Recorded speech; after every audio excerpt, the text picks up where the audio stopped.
Assalamualaikum warahmatullahi wabarakatuh. Sesuai dengan tema kita hari ini, saya diminta untuk menjelaskan regulasi mengenai penyelenggaraan jasa telekomunikasi, khususnya penyelenggaraan jasa internet. Tadi seperti dijelaskan oleh Pak Direktur bahwa proses perizinan kita ini sudah jauh lebih mudah. Komitmen yang dulu dianggap memberatkan oleh penyelenggara sudah mulai kita kurangi. Contohnya komitmen di izin sebelumnya diminta di 5 lokasi dalam 5 tahun untuk membangun COP. Ini untuk ISP Pak ya. Tapi di regulasi baru cukup satu komitmen di satu kabupaten atau kota. Jadi jauh lebih mudah. Itu dari sisi komitmen. Lalu dari sisi proses juga jauh lebih simpel. Kalau dulu mungkin prosesnya panjang, lama, dokumen yang diminta juga banyak. Sekarang ada proses OSS, masuk ke SIP di hati, dalam waktu 1 hari, kalau dokumen-dokumen yang diminta itu lengkap, izin itu bisa keluar. Tapi itu bukan izin komersil, bukan izin efektif. Tapi itu izin penyelenggaraan non efektif. Nah, setelah izin itu keluar, dikasih waktu 6 bulan untuk menyiapkan infrastruktur untuk menyelenggarakan ISP. Setelah 6 bulan maksimal, kita ulur uji layak lokasi. Bila lulus, itu baru boleh menyelenggarakan jasa telekomunikasi, khususnya penyelenggaraan jasa akses internet. Nah, kebetulan kami dari Direktorat Pengendalian Kos dan Informatika, tugas fungsi kami melakukan pengawasan dan pengendalian terhadap izin jasa telekomunikasi yang sudah diterbitkan. Kami dari Subdit Jasa itu tahun ini ada objek evaluasi itu ada 699 izin. Dari 699 izin itu 399 izin itu merupakan penyelenggaraan jasa akses internet ISP. Jadi setengahnya lebih malah itu penyelenggaraan ISP. Jadi memang cukup kompetisi cukup berat kalau di penyelenggaraan ISP ini. Itu saja regulasinya di halaman 3 termasuk pengendalian Pak ya ini. Jadi sebenarnya penyelenggaraan telekomunikasi itu merupakan kewajiban negara untuk menyelenggarakannya. Tapi di Undang-Undang 36 pihak swasta diberikan mandat untuk dapat menyelenggarakan telekomunikasi. Mandatnya itu berupa izin. Tapi mandat ini tidak full. Mandatnya ini tetap bagian di kita, yaitu proses pengawasan pengendalian. Setelah izin diberikan, kita lakukan pengawasan pengendalian. Itu ada di Undang-Undang 36 di pasal 4. Itu di undang-undang. Lalu di turunannya ada lagi. Setelah izin diterbitkan, setiap 5 tahun sekali izin itu kita evaluasi. Kita evaluasi apakah izin ini masih layak untuk diteruskan atau tidak. Di situ ada parameter-parameter yang kita cek. Tapi kita juga tidak semena-mena. Selama ini yang kita lakukan sebelum melakukan sanksi, kita pastikan dulu bahwa ini benar-benar dilanggar ketentuannya. Misalkan tidak dicabut, kita pastikan dulu bahwa ini sudah dioperasi atau pelanggarannya pelanggaran yang memang cukup berat. Itu di PP 52. Lalu di PM7, di PM7 itu ada kewajiban untuk dilakukan evaluasi tahunan. Evaluasi tahunan ini setiap penyelenggara jasa akses internet ISP itu kita mintakan laporan penyelenggaraan. Di laporan itu kita menilai bahwa perusahaan ini masih sesuai ketentuan regulasi atau tidak. Jika tidak cukup melalui laporan, bisa kita lakukan kunjungan ke lapangan. Lalu aturan-aturan teknis mengenai penyelenggaraan ISP itu ada di PM 13. Di situ disebutkan ISP itu seperti apa sih bentuk layanannya, kerjasamanya seperti apa, IP-nya seperti apa, AS number-nya, semua ada di PM 13. PM 13 ini mengatur tentang ketentuan-ketentuan yang sifatnya teknis tentang penyelenggaraan. Lalu khusus untuk penyelenggara jasa akses internet ISP ini ada satu ketentuan lagi, yaitu untuk melakukan filtering terhadap situs bermuatan negatif. Itu ada di PM 19 tahun 2014. Itu regulasi-regulasi yang mengatur tentang penyelenggaraan jasa telekomunikasi khususnya ISP.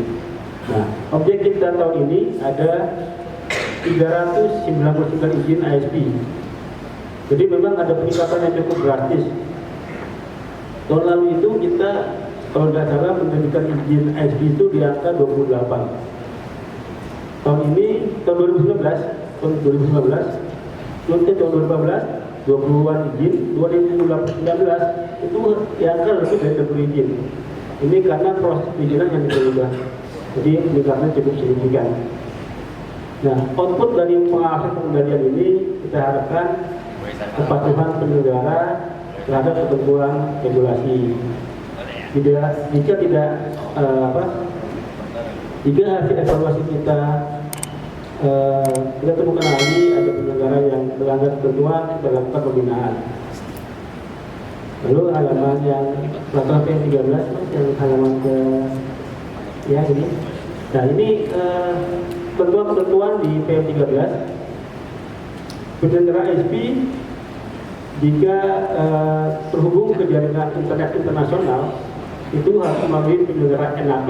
NAP itu Network Access Point. Nah, kalau di regulasi yang lama, ISP itu wajib langsung ke NAP.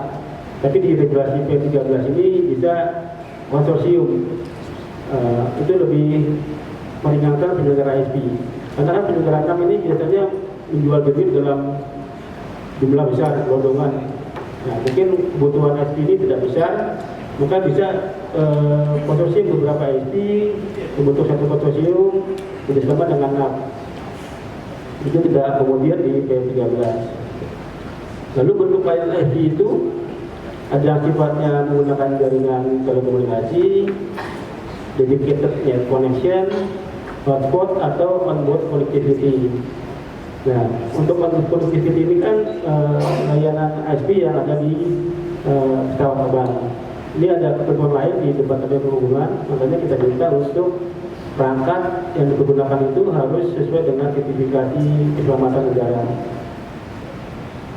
Nah, lalu selanjutnya untuk komitmen ini lebih dipermudah di penyelenggara ISP, hanya di satu kota atau satu kabupaten, lebih meringankan penyelenggara ISP dibanding regulasi sebelumnya yang harus di 5 kota atau kabupaten.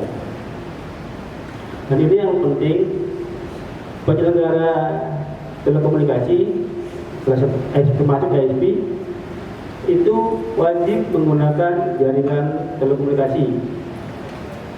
Poinnya jaringan telekomunikasi. Nah, ada penyelenggara TV kabel yang juga kan punya kabel. Nah, penyelenggara TV kabel yang punya kabel sesuai aturan di Undang-Undang 32 itu kan tidak boleh menyelenggarakan usaha lain di bidang penyiaran. Jadi khusus penyiaran. Nah, kabel yang digunakan oleh penyelenggara TV kabel itu tidak bisa digunakan untuk penyelenggaraan jasa akses internet. Tapi sebaliknya, kalau penyelenggaraan telekomunikasi, jaringan telekomunikasi itu bisa, atau bisa disewakan ke siapa saja, ke penyelenggara telekomunikasi, ke badan usaha, atau ke TPD. Ini aturannya seperti ini baru seperti ini. Nah, mungkin nanti di Omnibus Law mungkin bisa diakomodir. Itu seperti itu. Lalu ketentuan lebih rinci tentang aturan jasa telekomunikasi ini, ISP, nanti akan kita tuangkan lagi dalam peraturan dirjen mengenai topologi minimal, penggunaan jaringan, IP, kerjasama dengan NAP, perangkat, dan kontak center. Itu ada di perjanjian yang akan kita susun. Lalu untuk ISP sendiri ada ketentuan melakukan filtering konten negatif. Mungkin teman-teman pernah WA-nya di blok saat tertentu yang kemarin sempat ramai itu di kami juga. Jadi kita kerjasama dengan salah satu direktur jenderal di tempat kami juga melakukan pemblokiran terhadap situs-situs atau konten-konten yang bermuatan negatif. Itu di PM 19. Konten negatif ini bukan semua konten yang sudah kita tetapkan, itu ada database-nya. Jadi konten negatif di luar itu jika masih dapat diakses itu bukan kesalahan penyelenggara. Ini PM 19. Lalu tadi kan yang sifatnya teknis. Lalu ada lagi kewajiban terkait biaya hak penyelenggaraan dan kontribusi usul. Jadi setiap penyelenggara telekomunikasi itu dikenakan BHP 0,5% dari pendapatan kotor. USO 1,25% dari pendapatan kotor. Itu ada di PP 80 tahun 2015 tentang PNBP. Ini setiap tahun, jadi penyelenggaraan tahun 2019 dibayarkan di 2020. Jadi pos audit seperti itu. Jadi 2020 dibayarkan di 2021. Lalu setiap keterlambatan di HP museum itu dikenakan denda 2% dari pokok yang berhutang. Ini biaya museum. Lalu berlanjut ke ketentuan model bisnis jual kembali atau reseller. Tahun 2019 ada 182 ISP ilegal yang kami tertibkan. Lalu dari 182 itu 150 itu sudah kita sosialisasi untuk melakukan pengurusan izin atau melakukan reseller. Pidana itu, kalau masih mau menyelenggarakan pidana itu, kalau tidak mau mengurus izin atau menjadi reseller tetapi tetap menyelenggarakan, itu ilegal. Ilegal ada sanksi pidananya di Undang-Undang 36. Nah, model reseller yang kita temukan di saat ini itu seperti ini. Di situ ini ada yang warnanya merah. Yang warnanya merah ini yang salah sebenarnya. Jadi ada reseller kerjasama dengan penyelenggara ISP. Tapi di situ hanya pinjam bendera aja, bayar fee bendera ke penyelenggara ISP. Bandwidth, IP, brand segala macam dia create sendiri, pendapatan dia tarik sendiri. Jadi hanya pinjam bendera lah istilahnya. Itu salah. Lalu yang kedua yang salah lagi, mencatatkan sebagian pelanggan dan dilaporkan ke penyelenggara ISP-nya yang mitranya. Contohnya saya reseller, pelanggan saya ada 100, tapi saya laporkan ke penyelenggara ISP mitra saya hanya 50. Yang 50 mungkin kerjasama dengan ISP lain atau dia benefit dari penyelenggara lain dijual sendiri. Berarti di situ ada potensi BHP yang hilang. Itu juga salah. Nah, yang ketiga itu menjual kembali produk ISP dengan perjanjian kerjasama. Nah, kerjasamanya ini yang akan kita atur. Potensi-potensi yang diberi warna merah itu ada potensi pidana terkait pajak. Tapi itu kewenangannya di PPNS pajak nanti. Ada potensi pidana PNBP yang hilang, itu ada di PPNS di luar Kominfo. Nah, yang di Kominfo sendiri penyidik di kita itu terkait dengan ilegal penyelenggaraannya. Yang tadi itu yang merah, itu yang salah, itu yang akan kita perbaiki. Nah, untuk mekanisme jual kembali yang benar itu sudah diatur di PM 13. Di PM 13 ya ini. Jadi di PM 13 itu diatur setiap penyelenggara jasa telekomunikasi yang ingin bermitra dengan reseller itu harus dituangkan dalam kerjasama. Dan setelah kerjasama itu terjadi, penyelenggara ISP itu harus menjamin keberlangsungan layanannya. Jadi tidak boleh tonton diputus. Nah, untuk kerjasama itu diatur lagi, ada 5 poin. Harus menggunakan merek dagang dari yang punya izin. Jadi reseller harus menggunakan merek dagang dari yang izin. Tapi dapat ditambahkan juga merek dagang dari resellernya. Jadi di situ ada 2 merek dagang, merek dagang penyelenggara ISP-nya ditambah merek dagang resellernya. Jadi seperti itu. Yang kedua, pelaksanaan jual kembali harus memenuhi ketentuan standar kualitas layanan sama dengan penyelenggara ISP yang menjadi mitranya. Jadi kualitas ISP dari penyelenggara yang izin dengan kualitas penyelenggara ISP bukan oleh mitra jual kembali itu harus sama kualitasnya, sama baik. Lalu pendapatan dari mitra jual kembali atau reseller itu harus dibukukan di yang punya izin. Ini untuk menghindari potensi PNBP yang hilang. Lalu di dalam penagihan itu harus dicantumkan merek dagang dari pemilik izin. Lalu yang terakhir yang harus dituangkan dalam kerjasama, semua sumber daya itu IP, bandwidth, AS number itu dari yang punya izin. Jadi tidak boleh reseller kita jual kembali ini nyari bandwidth sendiri, nyari IP sendiri, nyari AS number sendiri, terus jualan, tidak boleh. Jadi harus semua dari mitra ISP yang berizin tadi.